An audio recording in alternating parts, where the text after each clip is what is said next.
This is where I'm going to freeze you out the most, although this is the most beautiful day we've had all winter, really is. So you just missed, we've had like a few feet of snow and everything else, so unbelievable. I'm going to freeze you out the most right here for about 10 minutes and give you a lot of history, but as I'm talking, use your imagination, if you would. Fenway Park opened up in 1912. The Red Sox started actually as the Boston Americans. They didn't have a name. They were one of the original American League teams, and the press didn't know what else to call them. So they said, the American team won last night, and it stuck. It became Boston Americans. And they rented a decrepit place about a mile from here by Northeastern University, and it held about 9,000 people. And that was it. First World Series, and they rented it, by the way. First World Series, 1903, and the Boston Americans won that thanks to Cy Young. So your first little bit of trivia here, Cy is actually short for Cyclone, which was a nickname his teammates gave him. His real name was Denton. So there you go. And that was the best of 9 series. 1908, the Boston Americans decided we're like a kid without a name for about 7 years, so they got a hold of some uniforms with big red sock in the front and the word Boston. They got it from another team in Boston and said, that's it, we're going to be the Red Sox. And there was already Chicago White Sox, so that wasn't too creative. But that was 1908, same year Take Me Out to the Ball Game was written and recorded. So there you go. So 1911, the Taylor family, who owned the Red Sox, said we want our own park. We need a larger capacity. We want to own it, and so on. And so they looked around Boston. They had some businesses up here anyways in the Fenway neighborhood, so we're going to go build it right here. Problem with that is the word Fenway means swampland. It really does. In case you're wondering where our name came from, Fenway means swampland, marshland, wetlands, so on. And everything up this end of Boston, up the Back Bay area, was all kind of marshland and had to be drained before they could build anything. So they built it right here in the Fenway neighborhood, and it's always kept the name of the neighborhood, which is marshland, wetland, swampland. And but it's always been privately owned also. When they built it here, the area was relatively small for a ballpark. It's surrounded by 5 streets, so what they needed to do is push it out in all 5 directions as far as it would go, and that's what determined the very unique shape of Fenway Park. It doesn't look like any other park you've been in, and it's, what was that? The dimensions haven't changed since 1912.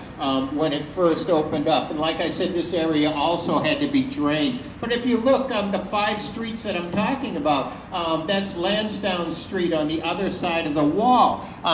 That's Van Ness Street all the way down the right field side. We crossed Jersey Street to come over here. So there's 3 of the 5 streets. But they pushed it out as far as it would go, and that's what determined the shape. Right now it holds about 37,500 people. There are 30 major league ballparks. We're number 28 in seating capacity. We're not the smallest, but we've got one of the narrowest foul ball territories, the smallest footprint. It's going to feel like the smallest anyways. 37.5 rounded off. When it opened up in 1912, it held about 10,000 less than that, so you know. Use your imagination. There's kind of like 3 phases or eras of Fenway Park, and so I'm just going to try to quickly describe each one of them. When it first opened up, this section here had no roof at all. The roof went around the park, but there was nothing on top of the roof. The bleachers out in center field, 2 different structures about half the size, separated by a big alleyway. That 17-foot wall behind the white trailer did not exist, and that was a walkway out to Lansdowne Street, one of the 5 streets. That got sealed up later on. If anybody saw the movie Fever Pitch, anybody see that one? Remember, like, Drew Barrymore just kind of like, yeah, like that? We can try it. It's sunny out there, so give it a shot. That left field wall was a left field fence at the time in 1912. It ugly as sin. It was just to keep people from looking in, and it was covered with advertising, colorful advertising, home products, alcohol, everything, from the top all the way down to the warning track. It really was ugly as sin. Tiny little scoreboard up at the top. And the seating in 1912 was all wooden benches, not these luxury seats you're in now. They were all wooden benches, like 2x10s. And we're going to end our tour in a small museum on the other side of the park, and you're actually going to see one of those benches if you're looking forward. There's like a seating display there. First game here, April 20th, 1912, against the New York Highlanders. Following year, they changed their name to the New York. Say that slowly. So, anyways, but we beat them in extra innings, and but unfortunately, Fenway Park opened up 5 days after the Titanic went down. So, as luck would have it, in Boston. But we went on to win that World Series. Also, if you were a stress eater in those days, Oreo cookies came out that same year. So there you go. You can munch away, go, we're losing, we're winning. So anyways, that was the first era of Fenway Park. That's what it looked like. We had the Babe in the teens, won 3 more World Series. So if you've been counting, that's 5 already. So we started getting enough complaints. We took a little hiatus for 86 years and let everybody else win. So we were in it, just didn't win it. Anyways, by the... we lost Babe Ruth, most of the A-team, 1919, and this place rotted away for about 14 years. And not a dime went into it, not a dime had to go into it, and it rotted away just like that very first place, and it was falling down by itself. That's the start of the second era, because in 1933, it got bought by a young guy named Tom Yockey, Thomas Austin Yockey. He's a multi-millionaire, and raised by an uncle who owns the Detroit Tigers, so he's a baseball guy. Anyways, he said, it's about time, 30 years old, it's about time I own my own ballpark, so in my own team. And he went looking around for something just like this that was falling apart. Like, what kind of thinking is this? Everything was pocket change for him. But he wanted to start at the bottom and build it up his way. That's Tom Yockey. So he bought Fenway Park for that reason. And that was the beginning of the second phase. He put the roof around the park up here. He put suites on top of the roof, suites and seats, where you see like those blue seats. They weren't those. They've all been redone, but that'll give you an idea of what he did. Doubled the size of the bleachers out there, connected the 2 structures, sealed up that fever pitch wall, ripped out all of those wooden benches, and he put these grandstand seats that you're sitting in right now. We have 12,000 of them left. We're a national museum. They are here forever. But you're sitting in history. The original oak and iron seats he put in 1934, the oldest seats in use in Major League Baseball. And yes, they do fix them up all through the year. They'll pick a different section, sand them down, repaint them, renumber them, and so on like that, make them new again. But you're sitting in history, because we're well aware, like our grandparents and great-grandparents sat on these seats. I was born in Boston. I was raised on these seats, and that was like 120 years ago. So figure it out. They're very, very special to us. So that's the seating. What he did was he ripped down that left field wall and he fence, and he built that wall over there. Just rebuilt it. Same height, 37 feet 2 inches tall, 231 feet long, but he put a 23-foot net on top of that. You see that ladder going up the face of the wall. That's how they got the high school kids in Boston actually used to. That was their job. And that's how they got the balls out of the net up there. That came down in 2003 when the seats went in on top of the monster. Sorry.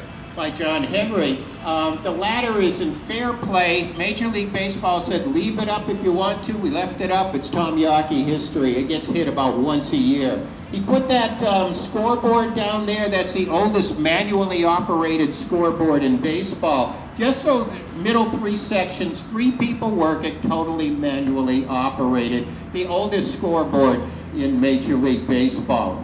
Oldest manually operated scoreboard in Major League Baseball. All the advertising is just screwed into the wall over there. Now, it didn't have a color yet. In 1947, two things happened. We had our first night game. He put those 7 light towers up that you're looking at. Gene Yockey, his wife, mixed and matched with a paint guy north of here, came up with this shade of green, patented the color as Fenway green. The whole park got its color, and I hate to disappoint you, we have no idea where the name of the wall came from. What's the name of the wall? Yeah, the Green Monster. Everybody knows this. It's like we have no idea. We've looked and looked and looked, and we don't know the origin of that name. But it's a good monster, a bad monster. Depends on whether you're pitching or hitting, and I'll leave you that. You could figure that one out. So anyways, Tom died in the 70s, Gene in the early 90s. No money went into this place for about 10 years because they had no kids to pass it on to. So the Yockey Family Trust, all executives didn't put a dime into it because they knew they were going to sell it. History repeated itself again, and it rotted away. It was falling apart by itself, except this time there was a second revolution in Boston. If you've been walking the Freedom Trail in the late 90s, early 2000s, it was called Save Fenway, and hundreds of people every day walking up and down the streets with signs, Save Fenway. The thought of anybody like tearing this place down, there were 6 groups bidding on it. 5 of them wanted to tear it down and rebuild it either across the street, rebuild it here. 1 wanted to do it out in the suburbs, something like that. And truly another revolution in Boston. John Henry and his group, Tom Werder, and then eventually Larry Lucchino, that was the only group that wanted to totally restore Fenway Park, and that's what they did. They bought Fenway Park with the intentions of restoring it. This is very important. They took everything Tom Yockey had, made it brand new again, put the 4th and 5th floor up there where you see the red seats. That's the 3rd era of Fenway. Sam Adams deck, you can wine and dine as you're watching a game. Truly deck behind the bleachers. We finally have a concession. You don't have to parachute down to the restrooms anymore. Think about planning up. You're in the back of the bleachers and you have to use the restrooms? Come on. So above Truly is a 600-seat conference hall. Beyond Truly is a brand new 5,000-seat music performance hall. Believe it or not, it surprised him. The biggest thing he did was he put seats on the Monster, and we're going up there now. But this is very important. He restored everything Tom Yockey had and added to it. It is the newest, oldest park you're ever going to be in. But everything he does, he tries to keep the place looking 1934. And that's on purpose. That's why he has me working here. So anyways, we're going to head out. They're resodding. They're getting ready to put brand new grass down. So we're going to head up to the Monster right now. Does anybody have any questions before we get moving? All right, follow me up.